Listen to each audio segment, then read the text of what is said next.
not get noisy for about 2 seconds. Come on in. Hey, good morning.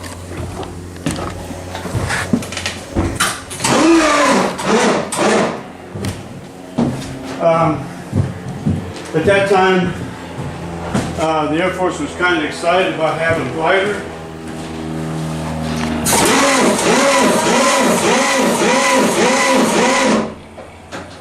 A little bit more air in here. So the Air Force decided they wanted about 310 of these. Chase couldn't build them, so a guy by the name of Kaiser Fraser bought the company. He built a couple airplanes and got caught cheating on the bills. Whoopsie. You all are welcome to go up in the cockpit and take some pictures if you'd like. Thank you. So the Air Force, this airplane was built in 1954 by Fairchild, which was the third company that had the contract in Hagerstown, Maryland.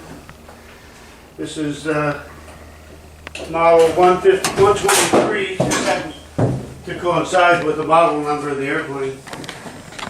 20 glider. It was then powered by 2 J-47 jets. Thank you, sir. You're very welcome. The Air Force didn't like that, having the first cargo jet airplane.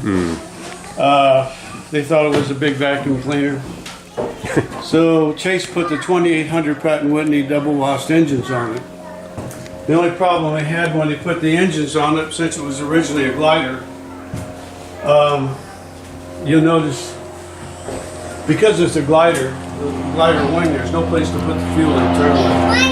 So these long nacelles behind the engine right here, that's the 700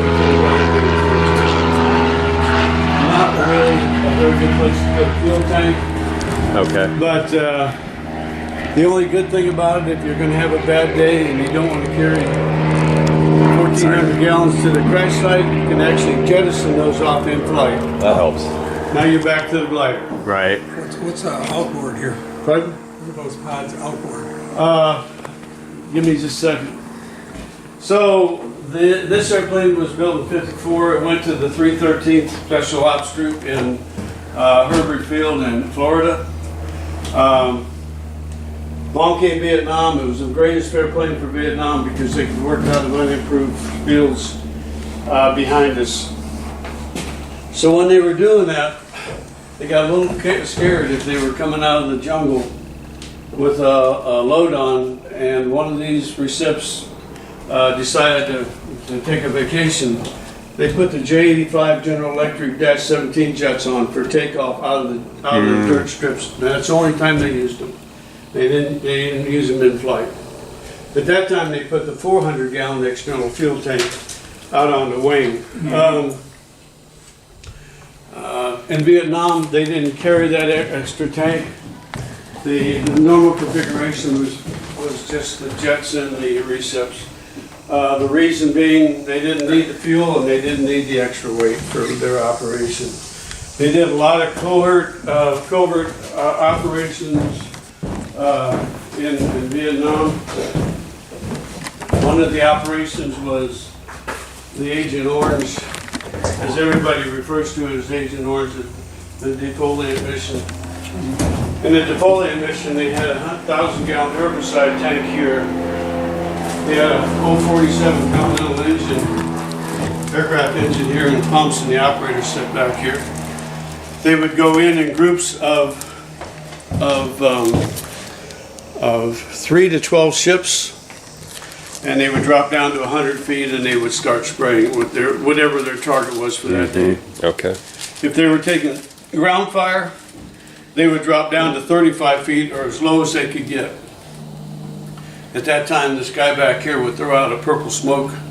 They generally had fighter cover, so when these guys exited the spray area, fighters would come down and work it over. The 1,000-gallon tank was good for about 4 minutes. Okay. So once they started spraying 8 to 10, maybe 12 miles, it was all over in 4 minutes. They were heading back home to do whatever they were going to do that day. These were originally B models. The B model was just strictly the 2800s. The K model came along in the Vietnam time and put on the J85 General Electric Jetson. They had 400 gallons of external fuel tanks.